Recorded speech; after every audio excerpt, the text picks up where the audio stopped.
धनंजय भाई, आप कुछ खा रहे थे मेरे ख्याल से, खा के पानी पी लिया, तो मैं सोच रहा हूँ आपको युद्ध के मैदान में ले आया जाए। मैं आपसे आपकी राय जान लूं, क्योंकि आपका भी राजनीतिक अनुभव बहुत है। बिहार से लेके महाराष्ट्र तक आप लगातार पत्रकारों से, राजनेताओं के संपर्क में रहते हैं। तो धनंजय भाई, क्या मानना है आपका? देखिए, थोड़ा सा अलग है। अगर ये चुनाव 2024 का कुछ महीने बाद नहीं होते तो स्थितियां अलग हो जाती। और ये जो कल्चर कह रहे हैं आला कमान वाला, वो तब होता है जब 3-4 ध्रुव हो, गुटबाजी हो, 2-3 गुटबाजी तो हो, 2-3 गुट हो। क्या आपको लगता है कि मोदी जी के 10 साल के शासन में काल में कहीं गुट दिखाई पड़ा आपको? किसी स्टेट में गुट दिखाई पड़ा? ये आला कमान कल्चर को जो है, मैं बुरा कल्चर नहीं मानता हूँ। कांग्रेस अक्सर ये करती रहती है कि अगर नहीं हो रहा है तो जैसा कि अनिल भाई साहब ने कहा कि पर्ची डलवा लेते हैं, और पर्ची के आधार पर भले वहाँ खोलते नहीं है, वो आला कमान तय करता है गुण दोष देख करके कि किसको लाने का क्या फायदा बढ़ेगा, क्या नुकसान मिलेगा। लेकिन यहाँ जो मुझे दिखाई पड़ रहा है कि ये दोनों कंट्रोल से बाहर है मोदी जी के। और मोदी जी के लिए जो है 2024 खतरे की घंटी है। जो अभी प्रदीप भाई बोल रहे थे, उसमें मुझे सत्यता इसलिए नजर आती है, मैं उन्हीं के पक्ष पर रहूंगा कि ये दो बड़े ताकतवर नेता हैं। और नहीं तो अब तक तो यही रहा है रिवाज कि मोदी जी ने जिसको चुन लिया वो मुख्यमंत्री हो गया। उत्तर प्रदेश में थोड़ा अलग माना गया, उत्तर प्रदेश में भी हुआ, और उत्तर प्रदेश में कुछ नहीं कर पाए मोदी जी।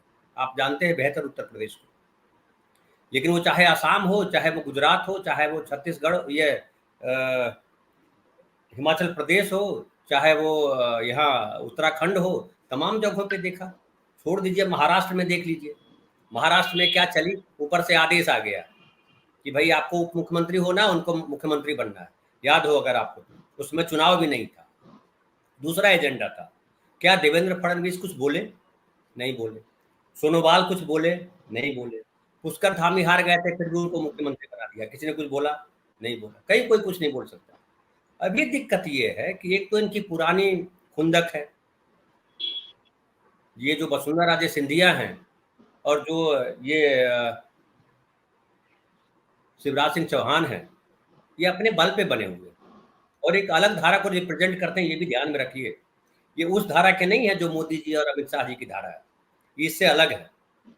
इसलिए अगर याद कीजिए कि सचिन पायलट जब विद्रोही मुद्रा में थे तो साथ नहीं दिया उन्होंने वसुंधरा राजे सिंधिया। हालांकि मध्य प्रदेश में शिवराज सिंह चौहान साथ आके खड़े हो गए और सरकार बना ली।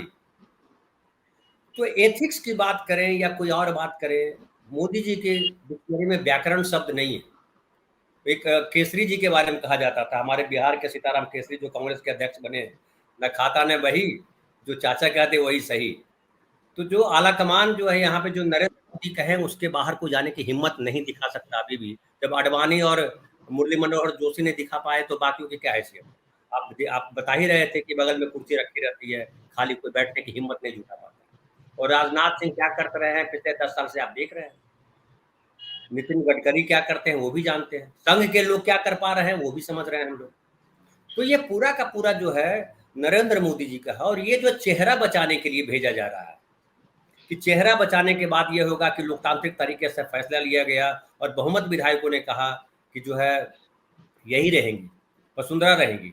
बहुमत विधायकों ने कहा कि नहीं, हम अभी इनके साथ ही, इनके देखरेख में ही चुनाव लड़ेंगे।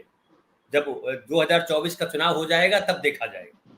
तो ये चेहरा बचाने की कवायद है, क्योंकि 2024 है और इधर खाई उधर कुआं, किधर जाए। मोदी जी के लिए आसान नहीं है 2024, जैसा पिछली बार होता रहा। तो मुश्किल में तो मोदी जी हैं जी। को ठीक लग रहा है कि मुश्किल में मोदी जी हैं। दिनेश जी, क्या आपको भी लगता है कि मुश्किल में है मोदी जी? आपको, आपका मत क्या है? सर, मैं अभी यही आंकलन जैसा आप चर्चा में सुन रहा था कि मोदी जी किसी मुश्किल में हैं। वो सिर्फ यही मुश्किल है कि 24 कैसे जीतना है, और बाकी उनके पास कोई मुश्किल नहीं है।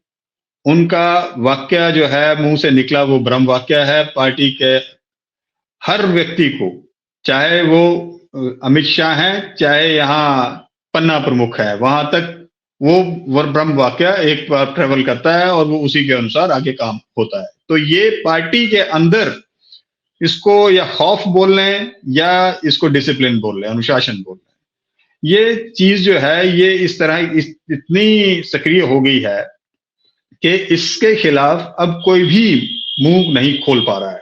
मैं आपको बताऊं कि स्थिति गांव के आदमी की ये है कि जो बीजेपी का काम कर रहा है वो रो रहा है कि यार कब हमें फुर्सत मिलेगी, हम अपना काम कब करेंगे। तो इस तरीके से ये लोग काम कर रहे हैं। तो उस फ्रंट पे तो मोदी जी को कोई दिक्कत नहीं है। जहां तक समस्या है मोदी जी की, वो समस्या है वहां जहां इनके समकक्ष खड़े जो लोग हैं उनमें जो रिजेंटमेंट तैयार हो रही है। आप ये शायद एक विषय हटके है, लेकिन आप ये मानकर चलें कि इस वक्त देश में भारतीय जनता पार्टी का राज नहीं है, ये मोदी राज है, नॉट अ बीजेपी। बीजेपी राज होता था अटल बिहारी वाजपेयी के टाइम, एक लोकतांत्रिक तरीके से वो काम करते थे। लेकिन यहाँ पर जो तरीका है वो बहुत तानाशाहपूर्ण तरीका है और इसमें ज्यादा गुंजाइश नहीं है किसी चीज के लिए।